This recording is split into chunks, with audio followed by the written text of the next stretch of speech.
Now, some of you may already be doing low repetition, pure strength work, but I believe that most people don't. Most people who do resistance training are using either machines or free weights or some combination of those, or perhaps are using body weight.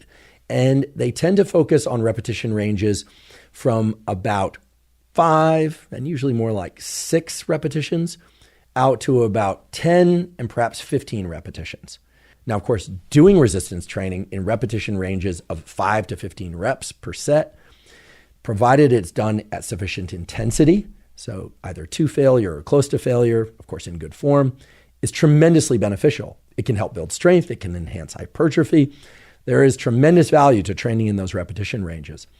But when I sat down with Dr. Andy Galpin to discuss resistance training specifically, he made it very clear that at least for some portion of one's yearly training cycle, so perhaps 8 weeks or 10 weeks, or in the case that I adopted, 12 weeks, there is tremendous benefit to training in the 3 to 5 repetition range, and maybe even lower.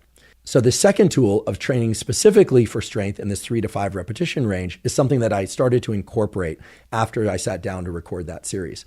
And I'll just tell you a few of the benefits that I've experienced, and then I'll tell you the specific protocol that makes it very easy to do this. The most obvious benefit to me was that I got much stronger, and that strength persisted such that when I went back to using higher repetition ranges, so typically I train with weights or machines in the 6 to 10 repetition range, sometimes a little higher, sometimes a little lower, but never before had I specifically trained in the 3 to 5 repetition range exclusively for a period of 10 to 12 weeks. And when I did that, I, of course, gained strength, but that strength stayed with me such that when I returned to higher repetition ranges, I could use more weight in good form, and that, of course, enhanced strength and hypertrophy further. In addition, there was another effect that was, at least to me, very unexpected, which was that my cardiovascular training improved significantly. Now, why would this be? Because typically a 3 to 5 repetition set does not elevate the heart rate for long enough that you would consider it cardiovascular training. And of course, the rest periods between those sets is pretty long as well. So even if heart rate goes up during those heavy sets, it's going to go down during those long 3 to 5 minute rest periods between those sets.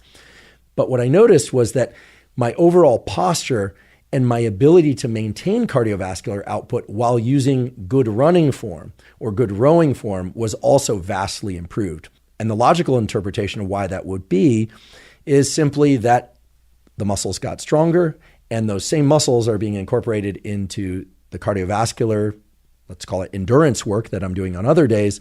And therefore, I can carry out those cardiovascular training sessions in better form for longer periods of time. I actually felt much stronger during my cardiovascular training as I got much stronger moving these heavier weight loads for low repetition sets.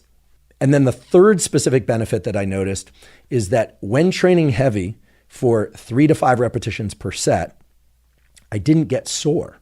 And this to me was an incredible benefit because typically when I train in the 6 repetition to 15 repetition range and I take those sets to failure or near failure, I do experience some soreness the next day. Ordinarily, that soreness isn't so intense that it prevents me from doing any of the other sorts of workouts that I do. And for those of you that have visited that foundational fitness protocol, you know that I hit each major and minor muscle group once per week directly, as well as once per week indirectly. That's the overall structure of that program in order to allow sufficient recovery between those resistance training workouts to be able to make continual progress. Now, by training in this 3 to 5 repetition range that Dr. Andy Galpin suggested, I was able to improve my strength, improve my cardiovascular output, reduce soreness. I also just felt better overall. I had a lot more energy after those workouts than I typically do after my resistance training sessions when I use higher repetition ranges. There were just a number of different things that made me feel, wow, this is really a powerful protocol. And of course, moving heavier weights in the gym feels good too. It feels good to get stronger. At least there's a positive feedback loop there for me, and I think for most people.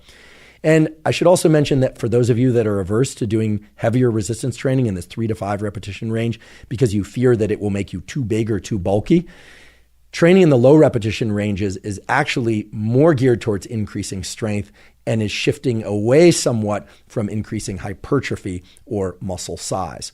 So that's a great benefit for those of you that want to be strong and also want to maintain cardiovascular fitness, but you don't want to add muscular size. And of course, for all of you that want to add muscular size, It's well established that increasing your strength will allow you then to return to patterns of hypertrophy training that will allow you to use heavier weights and therefore induce greater hypertrophy.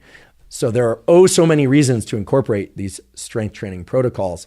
So the way that Dr. Andy Galpin suggested one do it, and was the way that I did it, is to use this 3x5 protocol. The 3x5 protocol is very straightforward.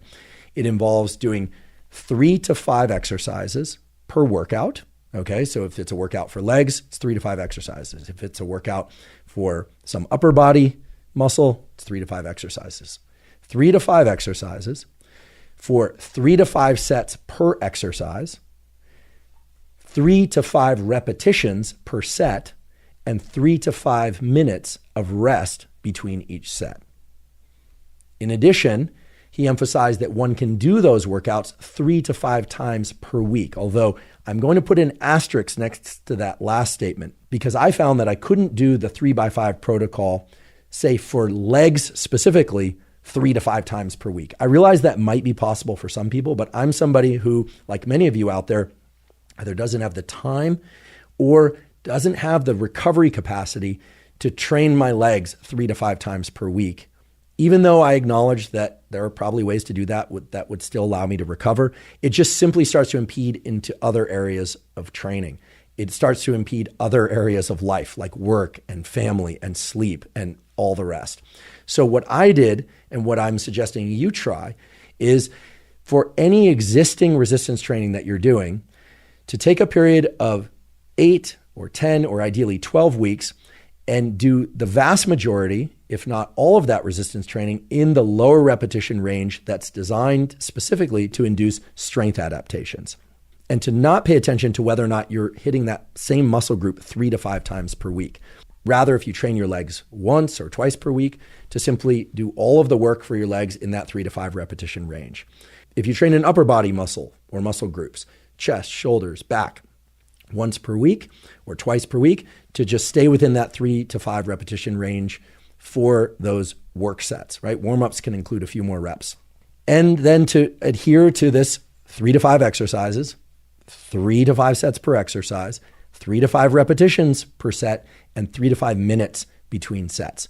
Now, the one exception to this that I incorporated was that for very small muscle groups, so for instance, the rear deltoids, or for neck work, or for calf work, to not rely purely on 3 to 5 repetitions, but maybe to work in a range of anywhere from 5 to 8 repetitions. So still fairly low repetitions, but not so low that it restricts you to 3 to 5 repetitions. The reason for that is that and I think a lot of people out there find it hard to fatigue those smaller muscle groups adequately with good form when restricting oneself to those low repetitions. However, for big compound movements like presses and squats and deadlifts and glute ham raises and things of that sort, maybe even leg extensions and leg curls, which are isolation exercises, of course, to really restrict oneself to those 3 to 5 repetition ranges that take you to failure or near failure. I listed off the benefits of doing that I experienced, and I'm confident that you will also experience a lot of benefits. So just to remind you what some of those benefits are, you get stronger, which feels great. That occurs within your weight workouts, but it also carries over to your endurance training sessions. I also noticed that when returning to higher repetitions for resistance training, so after 12 weeks, shifting away from 3 to 5 repetition ranges and going back to training in the 6 to 10 repetition ranges mainly, occasionally up to 12 or 15, but really mainly restricting to 6 to 10 repetitions, that you can move much heavier weights in good form and thereby induce more hypertrophy while still also continuing to gain some strength. And another benefit was, again, reduce soreness compared to when training with higher repetition ranges, and more mental freshness is, I guess, the only way to describe it when training in those lower repetition ranges. I don't know about you, but when I finish a really hard hour-long resistance training session done in the 6 to 12 repetition range, there's a certain type of mental fatigue that even if I eat properly afterwards, even if I hydrate properly, that it tends to sap a bit of my mental energy later in the day. But that the training at the 3 to 5 repetition range did just the opposite. It actually enhanced my focus and my cognition, my overall levels of physical energy, which is great because it allows you to do all the other things that we're required to do throughout the day. And by the way, it'll also allow you to get more of that zone 2 cardio.